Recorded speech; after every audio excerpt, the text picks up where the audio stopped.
మరి సనాతన ధర్మం అనేటటువంటి రాగాన్ని అందుకున్నాడే. సనాతన ధర్మంలో ఏం చెప్తుంది? ఆ సనాతన ధర్మం ఏం చెబుతుందండి? ఎంత దుర్మార్గం అయింది ఆ సనాతన ధర్మం అనకూడదు. కానీ మనం సనాతన ధర్మం న్యాయంగా ఏం చెప్తుందంటే, నిజంగా ఏం చెప్తుందంటే, ప్రతి జీవరాశిలో కూడా దేవుణ్ణి చూడమని చెప్తుంది. ప్రతి వస్తువులో కూడా దేవుణ్ణి చూడమని చెప్తుంది.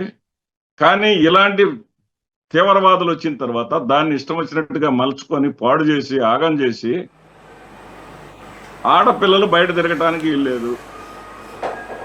8 సంవత్సరాల వయసు వచ్చిన వెంటనే వాళ్ళకి స్వేచ్ఛ ఉండకూడదు, పెళ్లి చేసేయాలి, వాళ్ళకి వ్యక్తిగత జీవితం ఉండకూడదు.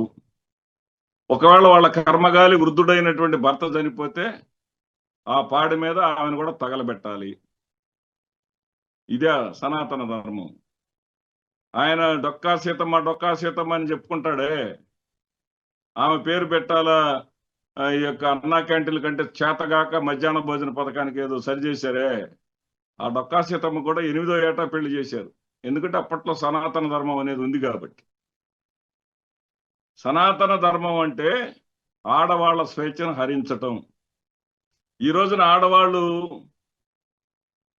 మగవాళ్లతో పోటీ పడుతుంటే అన్ని రంగాల్లో 8 ఏళ్లకే పెళ్లిళ్ళు చేయండి, వాళ్ళని బయటికి రానివ్వకుండా అనే సనాతన ధర్మాన్ని నువ్వు ఒప్పుకుంటావా?